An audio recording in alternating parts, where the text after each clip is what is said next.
Boa noite! Jantaram hoje. Nós vamos estrear um quadro diferente aqui, de uma forma bem leve, descontraída, um quadro de entrevista. E eu acredito que a gente não poderia começar diferente com o objetivo. Esse quadro tem um objetivo, na verdade, de trazer experiência de uma forma leve, de uma forma descontraída, mas que possa trazer aprendizado de vida mesmo, de experiência, como família, como casal. E eu acredito que a gente não poderia começar diferente. Eu tenho certeza que vocês conhecem esse casal que nós vamos entrevistar hoje, porém, eu tenho certeza que a maioria não conhece a história deles. Pode subir, pastora Silvia e pastor Luiz. Com a salva de palmas, gente. Muito obrigada por aceitarem esse desafio. Eu fico muito feliz. Gente, nós não poderíamos começar diferente, né? Eu quero começar já... eu acredito, assim, que como casal, são 15 anos. Foi isso que eu fiquei sabendo, certo? Sim. 15 anos, mais quanto tempo de namoro? 4 anos de deserto.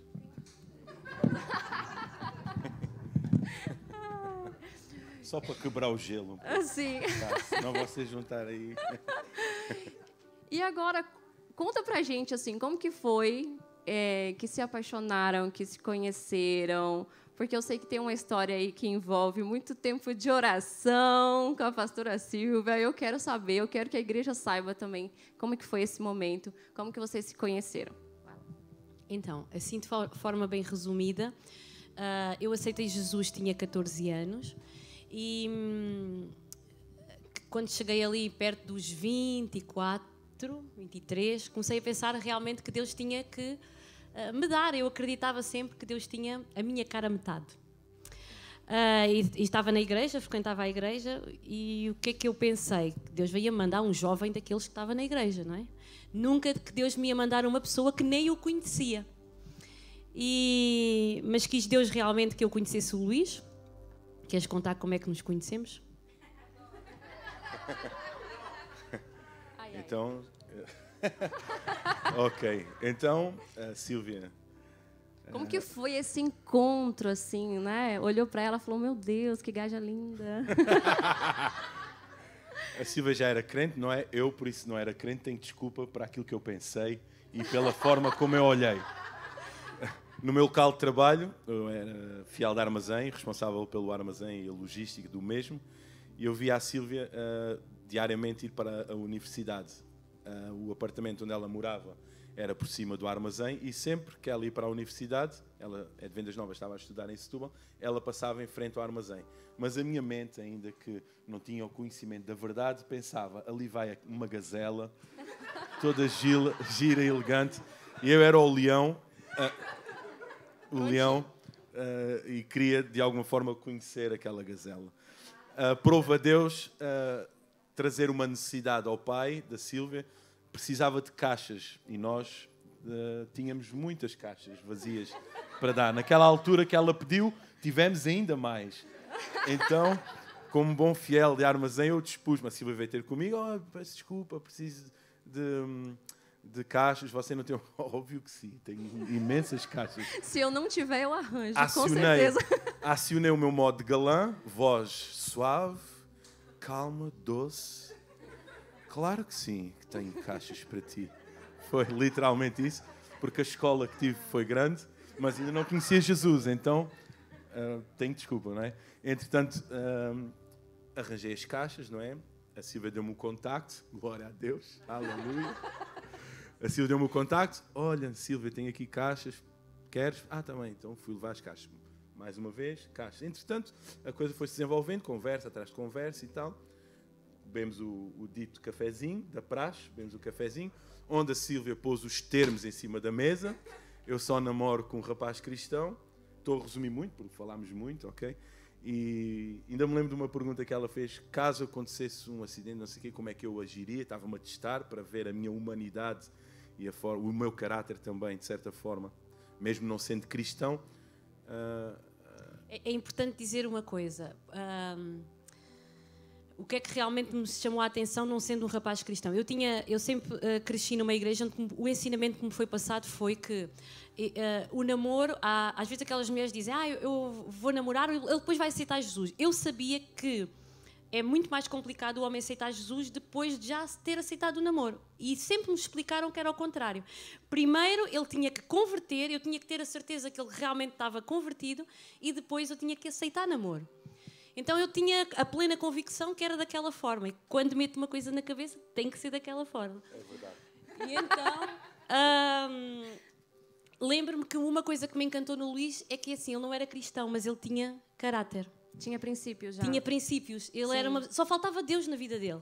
Porque ele realmente era uma pessoa correta. Ele não conhecia Deus, não praticava a fé, mas ele praticava princípios de educação e princípios morais corretos. Eu testava muito ele, gostava de puxar conversas sobre cultura geral e perceber o que é que ele realmente...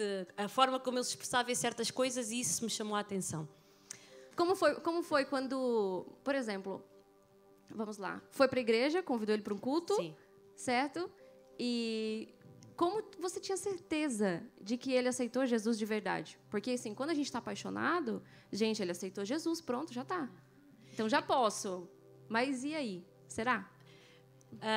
Será que aceitou de verdade? Um dos pontos de referência, eu lembro-me que uma vez, numa passagem de ano, veio um pastor à igreja onde eu frequentava e ele veio falar sobre namoro e sobre isso. E ele disse uma coisa muito interessante e eu agarrei aquilo. Olha, coloque as características físicas e psicológicas da pessoa que você gostaria que fosse realmente a sua cara metade. E era incrível que todas as eu coloquei um rapaz alto, musculado, bonito, olhos verdes, ele tinha... e outras características, e ele tinha essas características. Então, isso me chamou muito a atenção. Como sabia que ele realmente tinha se convertido de verdade? Muito Ou importante. era só realmente para conquistar a moça? Ao início, eu achei que era só para me conquistar. Então, esperei 3 meses até ver culto após culto, se ele se envolvia. Ou prova. Fiquei desanimada na primeira vez, que ele foi à igreja, mas não aceitou Jesus. Eu disse ao pastor, faça o apelo. Não aceitou na primeira, não aceitou na segunda, mas na terceira vez... aceitou. E com o continuar do tempo e a forma como ele depois começou a desenvolver a relação dele com Deus, eu percebi que ele realmente tinha um chamado também de Deus e não estava ali apenas com segundas intenções. Eu acredito que, no fundo, a gente sabe, né? Algumas pessoas não querem realmente dizer a verdade. Não, olha, afinal, eu acho que eu sou eu que estou apaixonada. Porque tem muito isso na adolescência, né? E aí, teve pedido de casamento? Como que foi? Ou já nem teve? Já foi? Pessoal, queriam saber como é que tinha sido o primeiro beijo, mas já que não querem saber, não tem problema. O pedido de casamento. Não querem? Pronto, passamos à frente já um pouco. Conta lá, vai lá, conta pra gente. Ok. Não. Então, o beijo surgiu no momento certo. Existe um tempo para todas as coisas. Eclesiastes, não vou pregar aqui, capítulo 3, e surgiu. Mas o pedido de casamento eu tentei ser o mais romântico possível, convidá-la para um restaurante que estava decorado e tinha esse efeito, que era o Confidências, ali perto da Ocidental do Mercado, a Rua Ocidental do Mercado. E tem graça que o restaurante não existiu durante muito tempo. Tem graça... Não, sem graça nenhuma, coitado, deve ter falido, mas pronto. Mas existiu naquele momento, convidei-a, tudo bonito, o ambiente super bonito e tal. Dei ao empregado o ramo de flores e combinei com ele, olha, quando eu lhe fizer o sinal, você vem e depois... E foi assim, sucedeu, foi um fondue, todo romântico. O cardápio, inclusive, tinha nomes assim, propícios ao momento. E então, quando chegou o momento, fiz sinal, ele veio com o ramo de flores e eu... o anel, e eu ajoelhei-me e pedi em casamento. Oh! Super romântico, Sim. Gente. Foi tão romântico que, passado uns tempos, nós encontramos alguém que falou disso. Não, vocês não estavam naquele restaurante, não sei o quê. E isso fica pra história, né? Fica. Era bom existir um restaurante. Pô, isso não. sim. Mas assim, a gente casa, com o passar dos anos a gente vai aprendendo tanta coisa, vem os filhos, a rotina já não é mais a mesma. Como que é conciliar, assim? Quais são os princípios, os valores que vocês não negociam, que veio de família ou que tenham realmente um modelo para seguir? Como que vocês passam isso hoje para os filhos?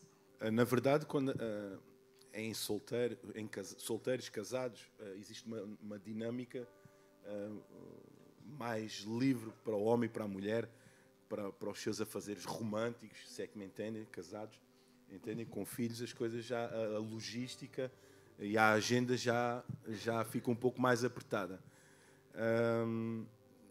No entanto, tanto em solteiros como em casados, antes dos filhos, nós cimentamos e fortalecemos bem os nossos laços, e Jesus pode parecer bastante óbvio, não é? Estamos na igreja, prego, sou pastor, pode ser bastante óbvio, mas é fundamental.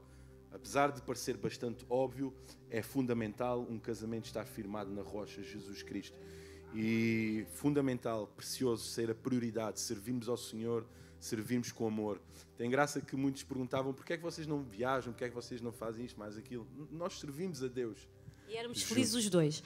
Às vezes as pessoas, durante cerca de 12 anos, nós só servíamos a obra, mesmo tendo os nossos filhos, eles iam nascendo, nós não saíamos, não passeávamos, porque sentíamos de Deus que aquele era o objetivo. Mas nós, como casal, nos encontrávamos servindo. Nós éramos muito felizes.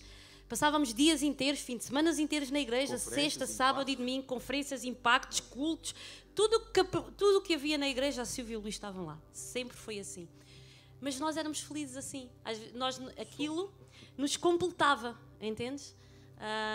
E com a vinda dos filhos, tendo em conta que já tínhamos uma base bastante alicerçada, a mudança, a viragem, não é? Porque com filhos as coisas mudam completamente, a rotina.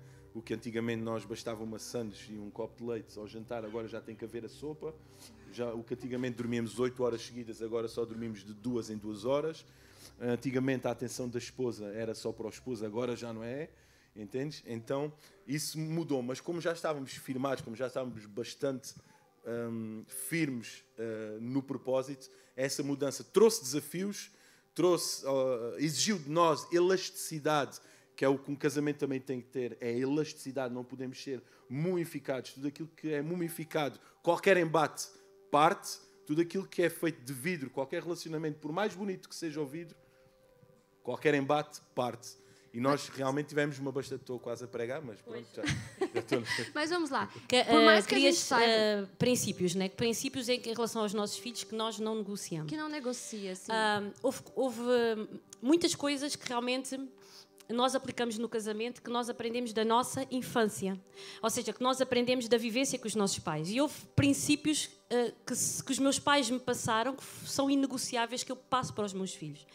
Eu aprendi que é em casa que um filho é educado. Eu aprendi que é em casa que ele aprende o ato de ser generoso, de doar. Aprendi que realmente é em casa que o meu filho tem que saber cuidar das coisas, tem que saber ter organização nas suas coisas, tem que saber ser higiênico. Essas coisas aprendem-se em casa.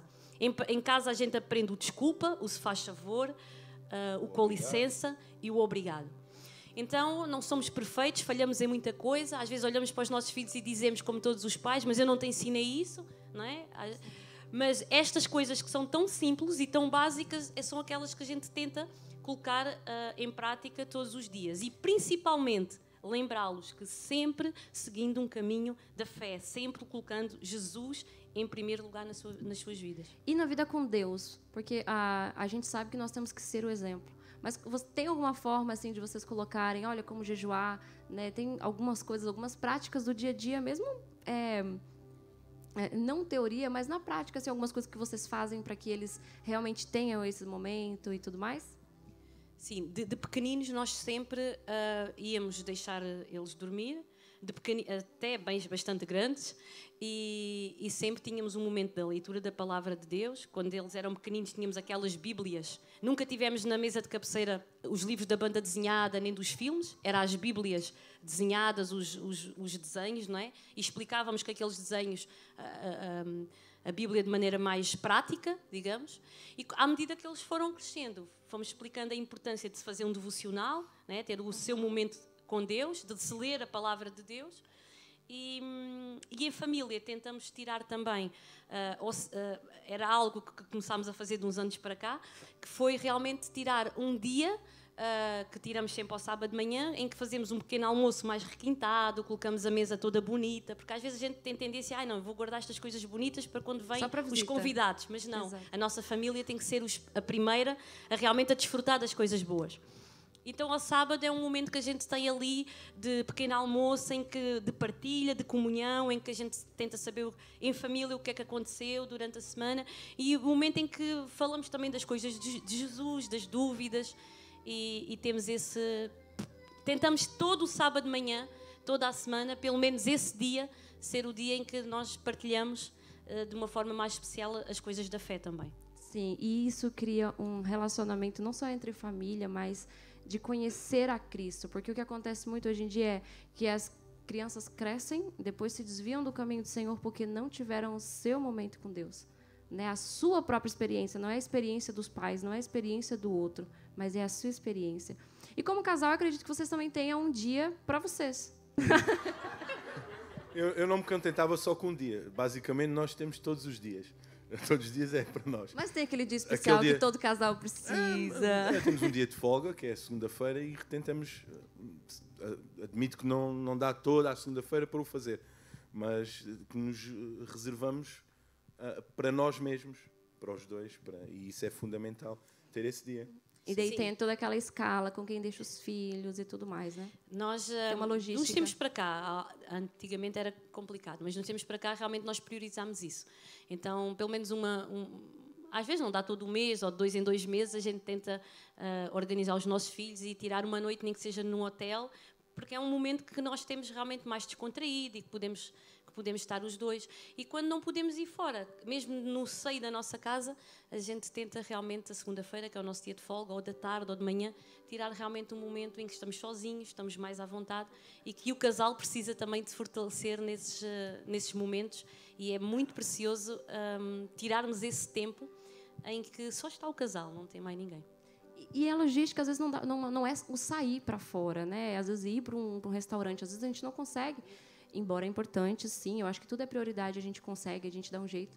Mas eu lembro quando a Heloísa era pequenininha que tinha que ser assim, olha, põe para dormir e a gente fica aqui, faz um jantar especial, faz alguma coisa. E a gente é criativo, gente. A gente é criativo com tanta coisa que muitas vezes é falta de prioridade mesmo, né? E eu acredito que o relacionamento, se o relacionamento não estiver bem, os filhos não estão bem, né? Agora, a maior diferença entre o pastor Luiz e a pastora Silvia?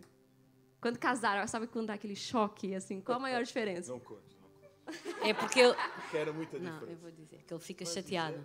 Porque eu sou muito atrasada e ele gosta de ser pontual. Então, mostraste tudo para o atraso, meu Deus do céu. Ele chateia-se mesmo. Isso aí ele zanga-se. Cara fechada. Cara fechada mesmo.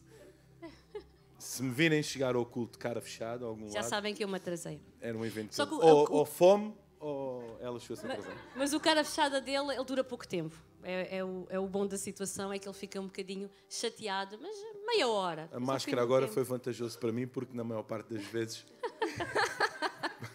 Mas querias saber a maior diferença em que sentido? Sim, mas é isso mesmo, aquelas diferenças assim que dá aquele baque quando casa. Então, que, vezes... ela é atrasada, eu sou pontual. Eu sou muito apegado, ela é muito despegada. Eu preciso demonstrar o meu amor com toque. Não me venham cá com amor platónico e com esses negócios aí. Não. Eu gosto do toque, gosto do beijo, é para abraçar, é uma só carne, literalmente. É muito chato. É uma só carne, literalmente.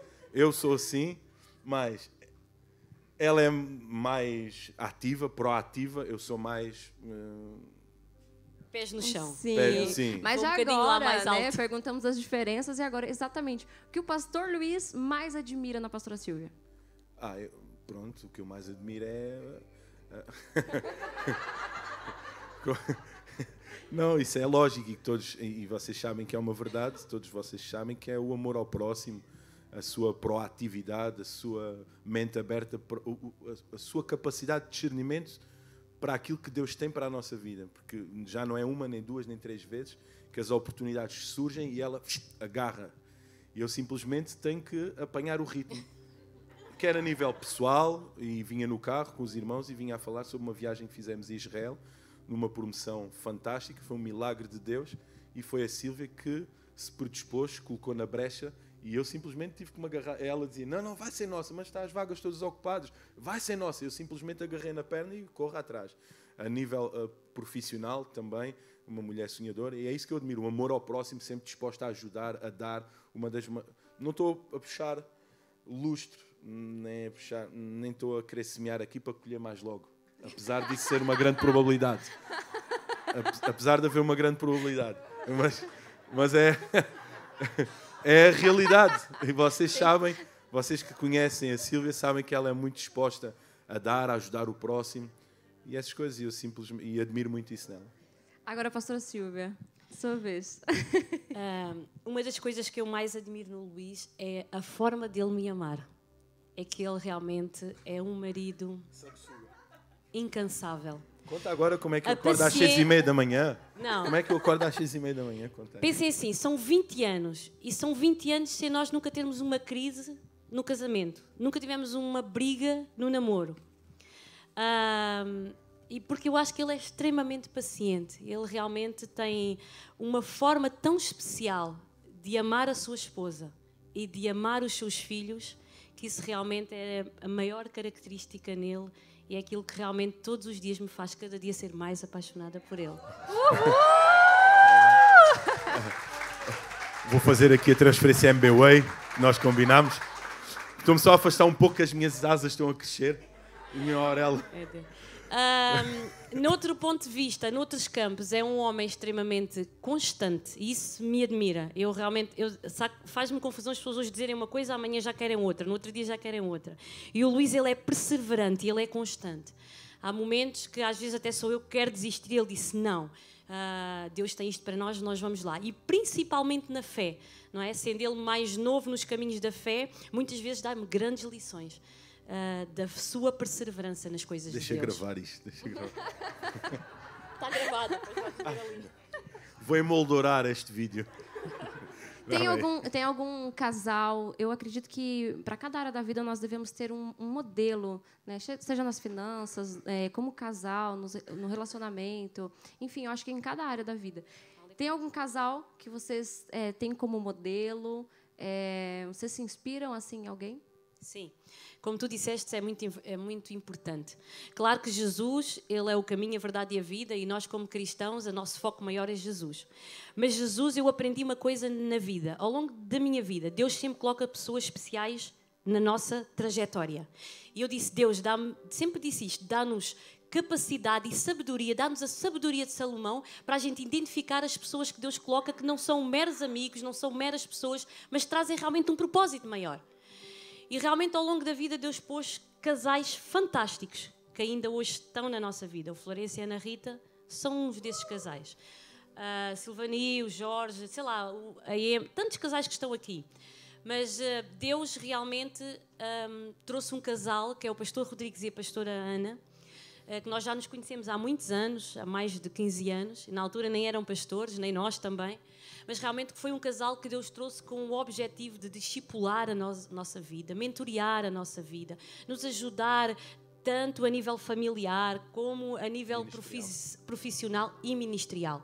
E hoje estamos completamente em caminhos diferentes, cada um no seu, mas aquela unidade que tínhamos antes continua da mesma forma. E realmente é um casal que nós nos inspiramos em muitas áreas, a gente vê realmente muitas áreas à volta deles em quanto Deus os usa e uma vida bem-sucedida em tantas áreas, e realmente eles são inspiração para nós. E são pessoas que porque eu também aprendi, porque às vezes o casal vive muito sozinho. E às vezes tem aquela tendência de dizer, ninguém procura. Não, nós aprendemos que temos que ser nós a procurar. E somos nós que muitas vezes procuramos o nosso pastor, o nosso discipulador. E realmente são casais fundamentais. Mas existem outros dois casais que são fundamentais na nossa vida, que são os nossos pais. Às vezes nós pensamos que casamos e desligamos dos nossos pais, não é? Ou já temos uma vida independente. Nós até hoje nos aconselhamos. Há certos momentos da nossa vida que os nossos pais são realmente os nossos conselheiros. E são pessoas fundamentais. No entanto, que eles não se metem na nossa vida, são pessoas impecáveis, mas nos momentos chaves é com eles que nós nos aconselhamos. Porque eles podem não ter a instrução que a gente tem, mas eles têm uma coisa que a gente não tem, que é a experiência de vida. E isso nos ajuda realmente a caminhar e a construir uma vida mais equilibrada. Então, é como tu disseste, em todas as áreas nós temos alguém de referência. Sim. E isso nos identificamos com a importância, né, do aconselhamento, e quando não tiver também, acho que buscar uma terapia de casal. Não sei se já buscaram ou não, para a família, para... Nós nunca buscamos... Terapia de casal nunca foi necessário. Já, terapia ministerial já. Depois do Sérgio, mas por acaso no casamento não. Mas nós somos pessoas que nós gostamos muito de ler sobre essa área, nós amamos a área da família. Então agora há pouco tempo nós estivemos num evento tremendo em que o objetivo era realmente fortalecer casais de líderes e de pastores, dar-lhes 3 dias assim fantástico no hotel, com ministrações, com um tempo de lazer. Então nós procuramos realmente estar envolvidos em tudo aquilo que nos possa alimentar também o nosso casamento. Sim. Qual o segredo hoje, assim, com 15 anos de casado, mais um tempinho juntos, qual o segredo para um casamento duradouro, feliz? O que vocês diriam hoje? Então, não excluindo, como é óbvio, a parte espiritual, como é óbvio, isso é bastante lógico a todos, não é? Mas passando mais mesmo para o natural, é sermos românticos, é regarmos o jardim que Deus nos concedeu diariamente com simples gestos. Às vezes nós pensamos que surpreender a esposa é somente levá-la para o Dubai ou para as Maldivas. Infelizmente ainda não consegui, mas quem sabe se um dia vais. Mas se as Maldivas, se nós não vamos às Maldivas, as Maldivas vêm até ti. Então tentamos eu tento sempre surpreender com eu acho que a minha maneira de ser não quero ser egocêntrico, mas eu sou como sou extrovertido, alegre, tento trazer sempre alegria, amor, sou muito beijoqueiro, tento surpreender num almoço, num jantar, num passeio, numa caminhada, das mais diversas formas. Às vezes as pessoas que estão mais íntimas nos perguntam: mas você nunca se chateia, nunca briga, nunca estão sempre assim? Isso também, às vezes a gente leva para o casamento áreas da nossa vida que nós não somos curados, não é? E é extremamente importante nós sermos pessoas, tanto o esposo como a esposa, resolvidos, não é? E realmente nós somos assim. É aquilo que vocês veem na igreja, o que vocês veem aqui, nós somos literalmente assim. No entanto, também discutimos e discordamos, é ou não é, Telmo? Só que acho que o segredo... Às vezes até temos ideias completamente diferentes, mas depois rapidamente passa. O segredo de todo... Se a gente disser aqui, não, nunca discutimos. Claro que isso acontece, não era verdade. Claro que discutimos. A questão e o segredo é que valor queres tu dar à discussão. Eu prefiro dar valor ao meu relacionamento e ao amor. Por isso é que nós temos facilidade em esquecer a briguinha. Nem damos nome à briga. Nem damos importância. Passou, já está. E eu, graças a Deus, tenho uma capacidade absoluta, sinceramente, quando chateamos por algum motivo, de esquecer. Quando ela... É impressionante como o poder da mulher. Quando ela vem com as suas asas a pavonear para mim, mesmo quando o pavão vem a pavonear, e homem, é a realidade, é verdade. Não feche o teu coração. Tenho facilidade em perdoar, em esquecer. O sorriso, eu quero prender o sorriso, mas não consigo. E passou igual forma, da mesma forma. E isso é que eu li uma frase que dizia assim: o casamento é um jogo, um desafio de quem cede mais, de quem abre mais mão de quê. Isso. É verdade. Né? E agora, para a gente finalizar, nosso tempo está acabando. Tem mais algum conselho que gostaria de deixar para os casais hoje aqui? Sim.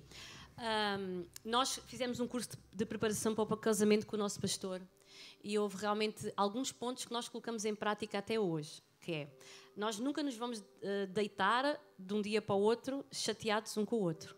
Nunca vamos. Não, mesmo se estivermos chateados, não nos deitamos em cama diferente. Nem um fica no sofá e outro... Isso também não. Isso é importante. São coisas que a gente sempre colocou em prática. Mais alguma coisa? Nunca pares de... Esposo, e falo para os maridos, nunca te canses de elogiar. Nunca canses de honrar. Nunca canses de dizer o amo-te, estou apaixonado. Nunca, mesmo que cantes mal, nunca deixes de cantar para a tua esposa. Escuta, a minha forma de acordar a bela adormecida é a cantar. Escuta, ela me parece uma múmia quando chega... Vou fazer uns stories para vocês verem. Nunca... Eu acordo a cantar, 6:30 da matina, como é que eu vou acordar? Como é que eu o acordo? Começo a cantar, estou a preparar a cantar. Ele acorda às 6h30, todos nós estamos a dormir, porque é só às 7, mas ele acorda às 6h30, faz um louvor das 6h30 às 7. Nos primeiros minutos, porque por muito estranha que possa estar a tua esposa, cabelo todo desgalhado, feia, toda com o bafo da manhã que não é agradável, diz sempre que ela está linda, beija, abraça, toca. Esses pequenos gestos, esses pequenos momentos, no carro, dá a mão, no fórum, abraça, beija, claro, com moderação, não é? Beija com moderação. Tem sempre simples gestos que podem causar grandes impactos. E é isso que o conselho que eu vos dou a homens. Não a masculinidade e o machismo. Nada vence, nada. O machismo, não, sou cara fechado. Baixa a guarda, ama, tem um coração mole. E verás Amém. realmente fruto do teu Muito casamento. bom aprender com um casal que eu acredito que é modelo, né? Além de pastores para a igreja, eu acredito que vocês são modelos como casal, como família. Então, muito obrigada por estarem aqui, por compartilharem um pouquinho. Muito importante também dizer uma coisa. Os nossos filhos, o desejo que se eles têm ou não de casar, vai se inspirar nos pais. Se eles realmente tiverem contacto com os pais que têm um relacionamento saudável, com os pais que brincam, que sorriem, nós tentamos nunca discutir na frente dos nossos filhos, nunca falar mal de ninguém na frente dos nossos filhos, porque é em casa que eles têm que aprender a não serem murmuradores, é em casa que eles têm que aprender a não falar mal das pessoas, não é? E também foi algo que nós colocámos logo em prática no início do nosso ministério, que aprendemos às vezes nas formações que fizemos, não é?